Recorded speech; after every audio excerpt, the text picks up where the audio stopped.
तो वह लड़की भूतिया पैदा होती है। उस भूतिया लड़की को देखकर नागराज बहुत डर जाता। एक बार की बात है, नागलोक में इच्छाधारी नागिन गर्भवती होती है और जल्द ही बच्चे को जन्म देने वाली होती है। इस खबर से नागलोक में खुशी का माहौल होता है। नागराज नागिन से कहता है, इच्छाधारी नागिन, तुम चिंता मत करो, जल्द ही हमारी संतान इस दुनिया में आएगी और यहाँ खुशियाँ ही खुशियाँ होंगी।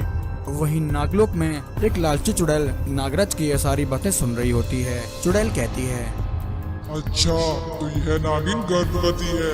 जल्दी से जाकर यह खबर चुड़ैल को देती हूँ। यह कहकर चुड़ैल अपनी महारानी चुड़ैल के पास आ जाती है। चुड़ैलों की रानी, आज मैं तुम्हारे लिए बहुत अच्छी खबर लाई हूँ। हाँ चुड़ैल, जल्दी से बता, ऐसी कौन सी खबर है? चुड़ैल, इच्छाधारी नागिन गर्भवती है। वह जल्द ही बच्चे को जन्म देने वाली है। मैंने यह सब अपनी आंखों से देखा है। चुड़ैल, फिर तो तूने बहुत बड़ी गलती की। तुझे उस इच्छाधारी नागिन और उसके बच्चे को वही मार देना था। नहीं चुड़ैलों की रानी, वह नागराज हर पल उस इच्छाधारी नागिन की रक्षा में तैनात है। अगर मैं वहाँ इच्छाधारी नागिन को मारने की कोशिश करती तो वह नागराज मुझे जिंदा नहीं छोड़ता। अच्छा, ऐसी बात है, फिर तो मुझे ही कुछ करना होगा। यह कहकर चुड़ैल उसी समय नागलोक आ जाती है और वहां आकर वह चुड़ैल साधु बाबा का रूप ले लेती है और अपने हाथ में एक भूतिया फल प्रकट करती है और उस फल को लेकर इच्छाधारी नागिन के पास आ जाती है। नागराज साधु बाबा को अचानक वहां देखकर कहता है, प्रणाम साधु बाबा, आप यहाँ नागलोक में अचानक से, बताइए कैसे आना हुआ? नागराज, मैं धरती लोक से अपनी दिव्य दृष्टि से सब देख रहा था कि इच्छाधारी नागिन बहुत पीड़ा में हैं। उनकी पीड़ा को कम करने के लिए मैं यह दिव्य फल उनके लिए लेकर आया हूँ। तुम यह फल इच्छाधारी नागिन को खिलाओ, इससे इनकी पीड़ा कम हो जाएगी। तब नागराज साधु बाबा से वह फल ले लेता है और इच्छाधारी नागिन को खिला देता है। भूतिया फल देकर साधु बाबा, जो कि चुड़ैल थी, वहाँ से चली जाती है। फिर ऐसे ही कई दिन बीत जाते हैं और एक दिन इच्छाधारी नागिन एक लड़की को जन्म देती है, परंतु वह लड़की भूतिया पैदा होती है। उस भूतिया लड़की को देखकर नागराज बहुत डर जाता है और कहता है, हे ईश्वर, ऐसा कैसे हो सकता है? मेरे घर में एक भूतिया बच्ची कैसे पैदा हो सकती है? अगर नागिन ने इस बच्ची को देख लिया तो वह बहुत दुखी होगी। ऐसा सोचकर नागराज उस भूतिया बच्ची को उठाता है और उसे लेकर नागलोक वापस आकर वह इच्छाधारी नागिन को बताता है कि उसकी पत्नी नागिन को एक मरा हुआ बच्चा पैदा हुआ था। यह सुनकर नागिन को बहुत दुख होता है। दूसरे जंगल में लाकर छोड़ देता है और वहां से चला जाता है। उधर वह चुड़ैल उस भूतिया बच्ची के पास आती है। वह उसे उठा लेती है और उसे लेकर अपनी गुफा में आ जाती है। अब यह मेरी बच्ची है और आज से मैं इसकी माँ हूँ। इस बच्ची को अब मैं पालूंगी। फिर उस दिन से चुड़ैल उस बच्ची का पालन पोषण करती है। ऐसे ही कई दिन बीत जाते हैं और वह भूतिया लड़की बड़ी हो जाती है। फिर एक दिन चुड़ैल अपनी भूतिया बेटी को लेकर नागलोक पर हमला कर देती है। चुड़ैल नागिन और नागराज दोनों को बंदी बना लेती है। नागराज, अब तुम दोनों को कोई नहीं बचा सकता। चुड़ैल, जल्दी से खाने का इंतजाम करो। आज इन दोनों को खाकर मैं अपनी भूख मिटाऊंगी। चुड़ैल की बात सुनकर नागिन और नागराज बहुत डर जाते हैं। तब नागराज चुपके से वहाँ एक बाज प्रकट करते हैं। हे जादुई रक्षक बाज, तुम इसी समय धरती लोक जाओ और साधु बाबा को हमारी सहायता के लिए यहाँ लेकर आओ।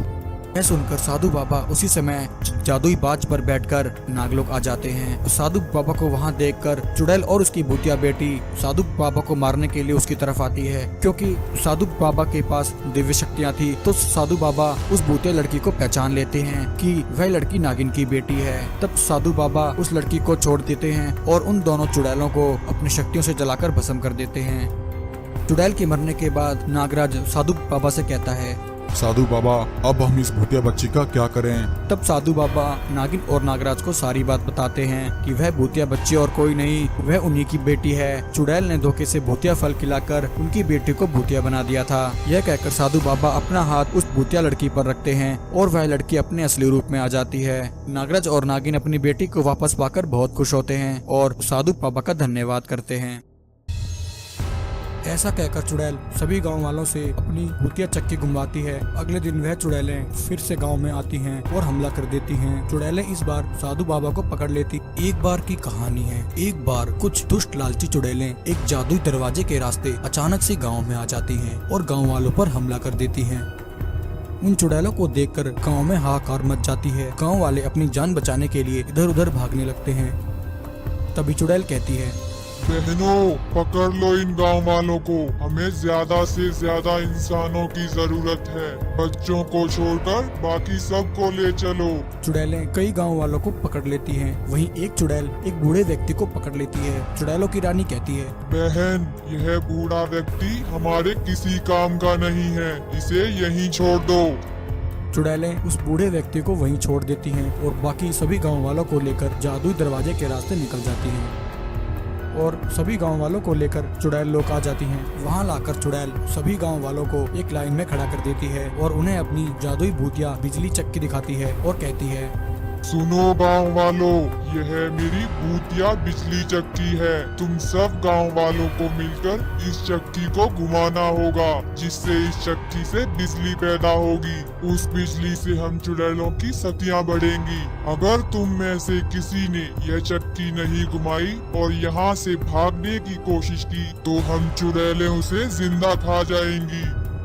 ऐसा कहकर चुड़ैल सभी गांव वालों से अपनी भूतिया चक्की घुमाती है।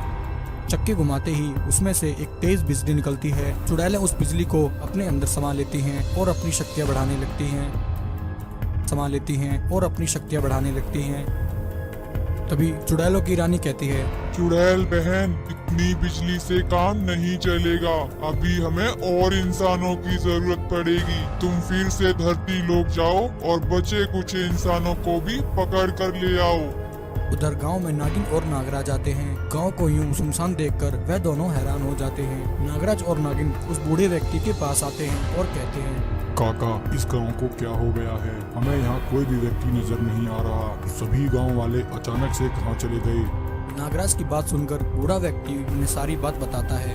नागराज, कुछ दुष्ट चुड़ैलों ने हमारे गांव पर अचानक से हमला किया। वह चुड़ैलें सभी गांव वालों को उठाकर ले गई। मैं बूढ़ा हूँ और उनके किसी काम का नहीं था, यह सोचकर उन्होंने मुझे यही छोड़ दिया।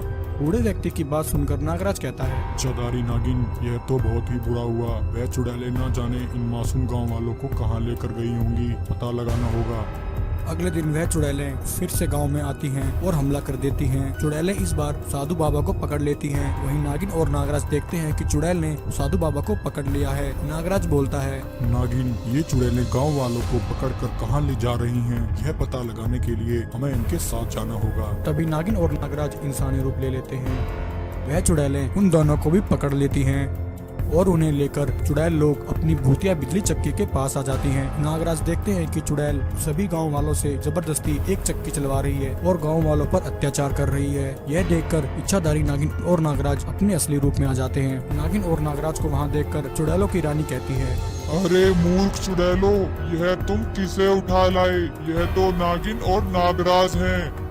तभी नागिन और नागराज उन चुड़ैलों पर हमला करते हैं, परंतु नागराज की शक्तियों का उन चुड़ैलों पर कोई असर नहीं होता। चुड़ैल कहती है, नागराज, इस बार तेरी शक्तियाँ यहाँ काम नहीं करेंगी। चुपचाप मेरी बात मान और इन गांव वालों के साथ यह चक्की घुमा।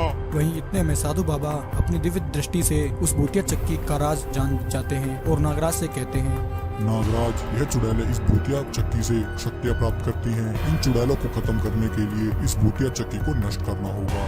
फिर क्या था, साधु बाबा के इतना कहते ही नागराज चुड़ैल की उस भूतिया बिजली चक्की को जलाकर भस्म कर देते हैं। भूतिया चक्की जलती ही वह चुड़ैलें भी वहीं जलकर भस्म हो जाती हैं। नागिन और नागराज सभी गांव वालों को बचा लेते हैं और खुशी खुशी धरती लोग वापस आ जाते हैं।